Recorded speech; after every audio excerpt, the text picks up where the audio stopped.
l'écho d'Objectif Aquitaine. Notre invité aujourd'hui est Loris de Zorzi, bonjour. Bonjour. Vous êtes le directeur d'Axanis, Oui. qui est la filiale accession à la propriété du groupe Aquitanis, Oui. implanté donc en Aquitaine. J'aimerais que vous nous parliez de votre structure.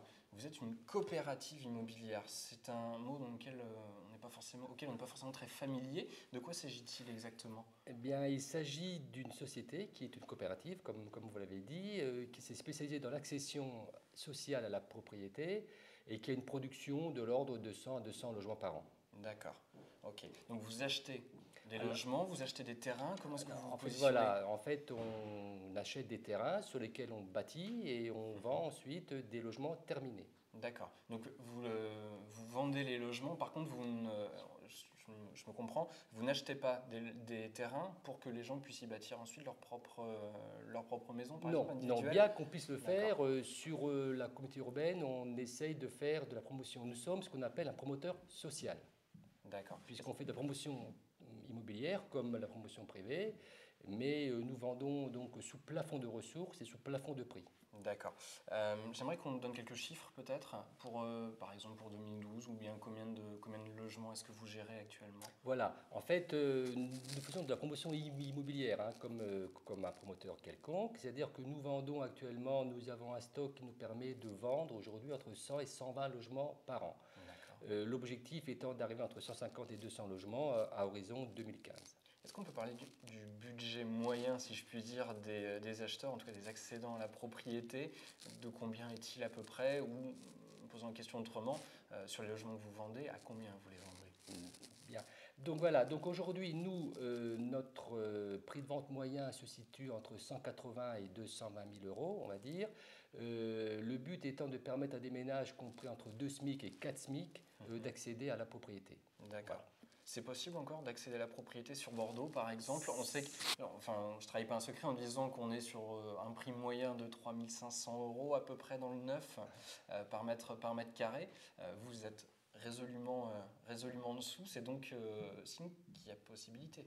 Voilà. Donc en fait, vous avez raison, hein. Donc le marché bordelais se situe à 3 500 euros du mètre carré, hein, enfin, valeur aujourd'hui. Nous, lorsque nous sommes à une TVA normale, c'est-à-dire TVA à 19,6, nous sommes à des prix aux alentours de 2 800 euros du mètre carré. Mais quand nous sommes à une TVA à 7, nous sommes à des prix qui sont aux alentours de 2 500 euros du mètre carré, entre 2004 et 2006, on va dire. D'accord. Qui vient vous voir finalement? Est-ce que vous avez senti une évolution dans le profil des accédants à la propriété ces dernières années avec la crise, avec les difficultés du marché immobilier? En fait, nous, comme nous vendons ce plafond de ressources, c'est toujours plus ou moins la même catégorie de personnes qui viennent nous voir, bien entendu.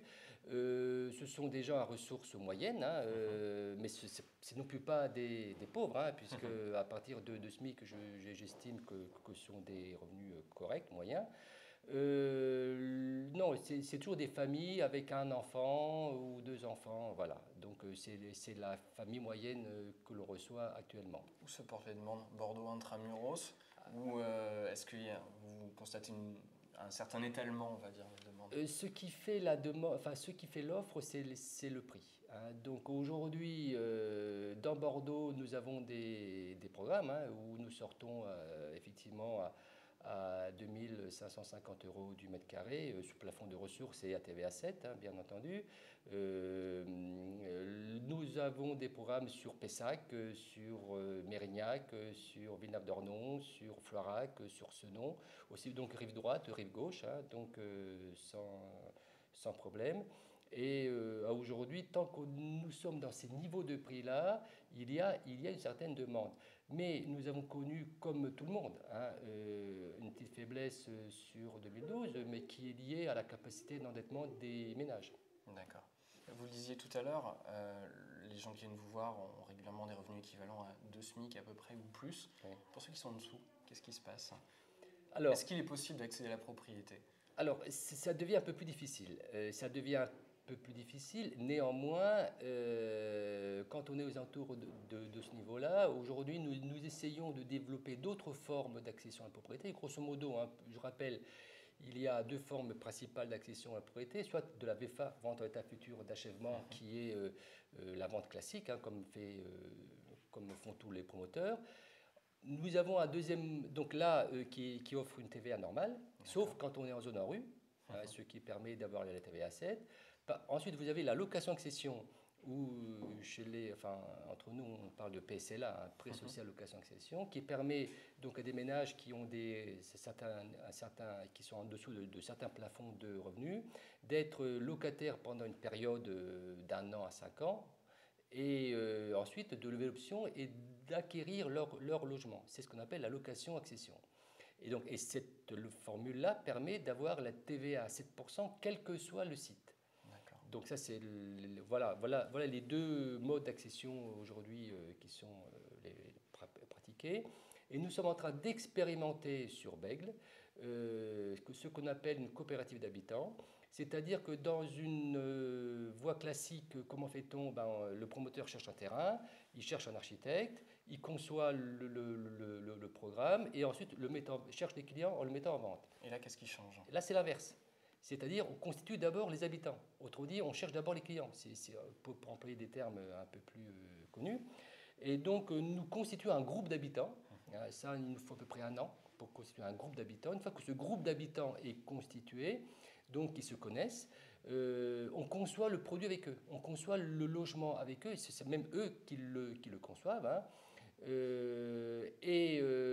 Ensuite, ça dépend du terrain. Et là, la ville de Bègles, avec la ville de Bègles et l'EPA Euratlantique, Euratlantique étant moteur sur ce dossier-là aussi, puisque le terrain vient d'eux, en fait.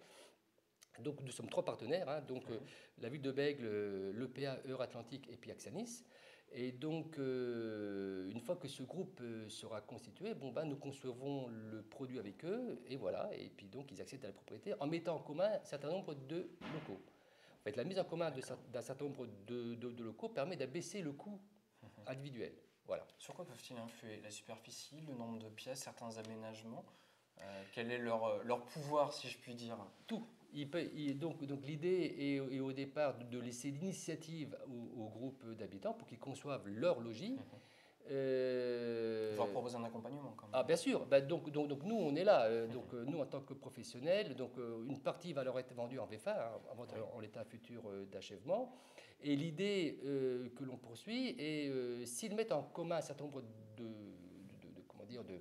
de locaux, par exemple une chambre d'amis, on ne l'utilise pas toujours.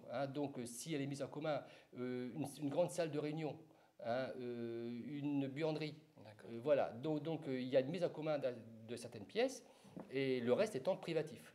Voilà. Donc, c'est une manière d'abaisser le coût unitaire. Là, le but est d'arriver à des prix maximum de 2400. Mais bon, le but est d'être plutôt entre 2002 et 2004. D'accord. Loris de Zorzy, merci. Et je vous remercie. Et merci de nous avoir suivis dans le Club Éco.